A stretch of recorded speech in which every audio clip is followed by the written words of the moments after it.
jogadores se reapresentaram. É claro, a gente não tem acesso direto a treinos há muito tempo, que é algo que eu lamento profundamente. Até para a gente entender um pouco do que está se fazendo, daquilo que, de repente, a gente pode entender e passar para o torcedor, porque não é uma coisa para nós, né? É uma coisa para vocês. É para o torcedor que a gente está aqui. Então a gente é apenas o caminho. Mas a gente consegue, ali no bastidor, conversa com um, conversa com outro, manda uma mensagem para um jogador, para um membro da comissão, então alguém que tá ali junto. Enfim, fontes não se revelam. E a gente sabe, o grupo sentiu muito. Isso aí você pode ter certeza, torcedor. Grupo, comissão técnica e até a direção, aqueles que compõem ali a área administrativa, sentiram, claro, porque foi um clique muito rápido de uma semana. De um Vasco que estava bem, de um Vasco que estava passando por uma fase extraordinária, uma fase muito boa, para um momento de tristeza absoluta. Absoluta. Foi uma decepção enorme o que aconteceu com o Vasco, porque o time vinha aí de 12 resultados com apenas uma derrota no gramado sintético e, de repente, empilhou 3 derrotas em uma semana, mudou completamente a chave, né? Porque a esperança é essa, nossa, e também de quem tá dentro do Vasco. Há uma confiança de que o Vasco precisa retomar esse caminho, precisa retomar essa toada.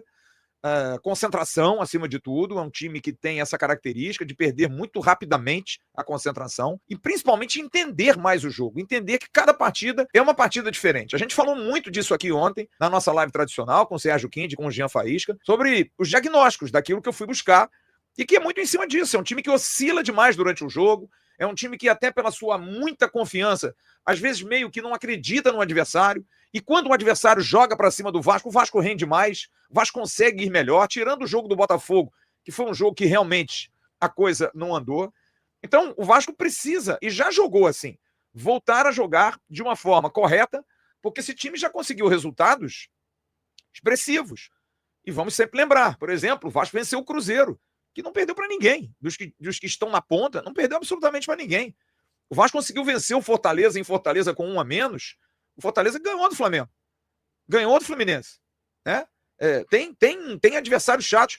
O Vasco, por exemplo, ganhou do Bragantino de 3 a 0 em Bragança Paulista. O Bragantino que ganhou do Corinthians no domingo seguinte, ganhou do São Paulo, no meio de semana agora, jogando na Vila Belmiro.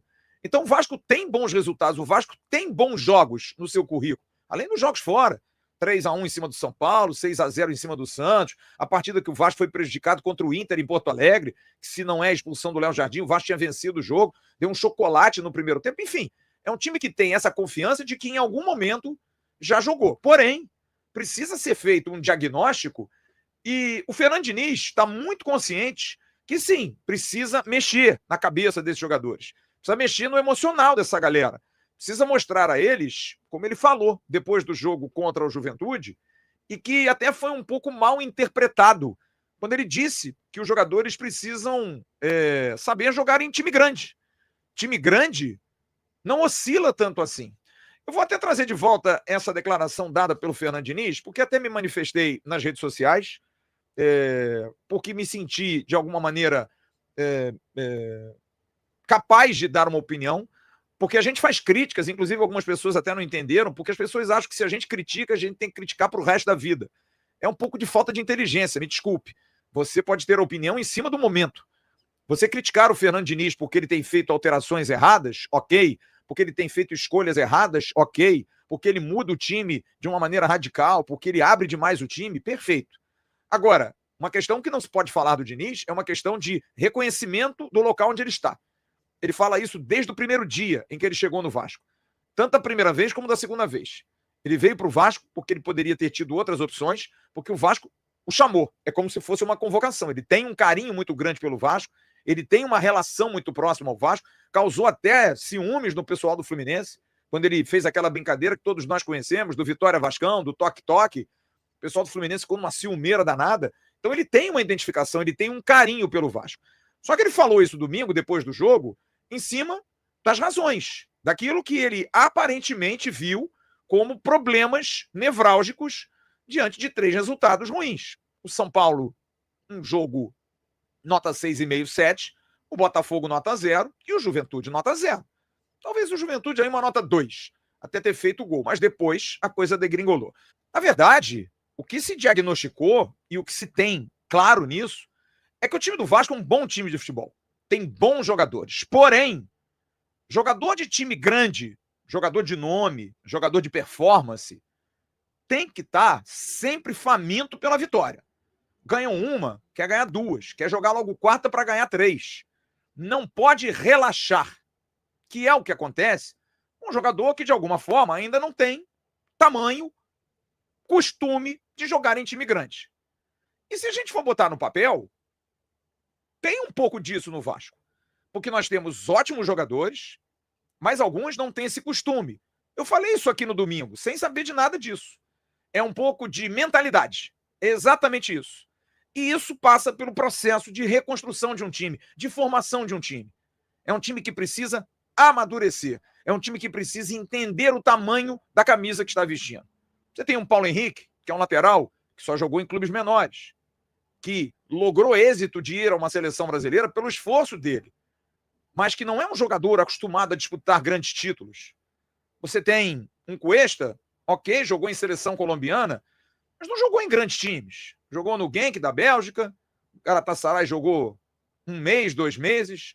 Você tem o próprio Robert Renan, que foi nascido e criado no Corinthians, mas jogou pouco no Inter. Teve com grandes camisas, mas nunca teve carreira, nunca teve sequência.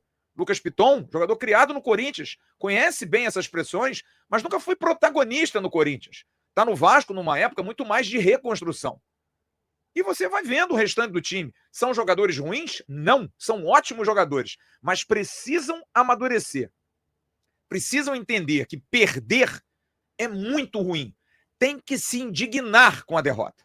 E isso é o trabalho principal para esse time. Mais uma vez digo, jogadores ótimos, jogadores de qualidade, que talvez ali dentro o único que possa estar acima desse nível é Felipe Coutinho, que jogou em grandes equipes, conquistou grandes títulos, mas aí é uma questão de personalidade, é um cara mais introvertido. Mas é um apenas. E hoje uma notícia interessante, também registrada pelo nosso Emerson Rocha nas suas redes sociais, um jogador que está no campo, treinando, a gente fica muito feliz, do Watson, jogador de muita qualidade, que faz falta, é claro, muito bom no ano passado, esse ano começou meio claudicante, mas melhorou muito, vinha melhorando quando sofreu uma fratura, infelizmente, jogador jovem, mas que está aí se recuperando, está com uma equipe muito boa do Vasco por trás, está aí o Eduardo Calçada, que é um homem da fisioterapia do Vasco, fazendo o trabalho com ele, e que o Watson seja muito feliz e possa voltar o quanto antes. Jogador importante, jogador que esse ano não volta, mas que ano que vem, com certeza, estará retornando. Então é mais ou menos isso. Essa data FIFA vai servir para melhorar o condicionamento de alguns jogadores que ficaram aí parados, por exemplo, o Ryan ficou uma semana parado, o próprio Nuno também ficou uma semana parado, Piton, que veio de lesão, ficou um tempo aí enquanto o Puma jogou, o próprio Barros tem tomado porradas aí em jogos, Botafogo, tomou aquela porrada lá que quase o retirou do jogo contra o próprio Botafogo, no jogo do São Paulo. É um tempo para você recuperar todo mundo, botar todo mundo em forma, tirar qualquer tipo de dúvida, todo mundo saudável, estar bem para enfrentar. E choque de realidade. Uma mudança de atitude, amadurecimento, concentração e vontade de vencer. Ter vontade de vencer.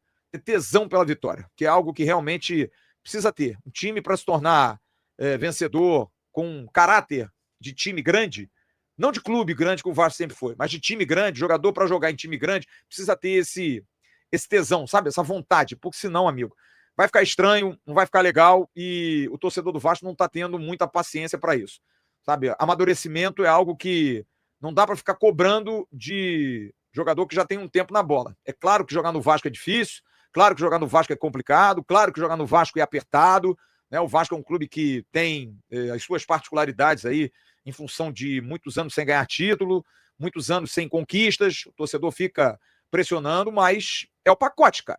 Quem vem para o Vasco sabe disso.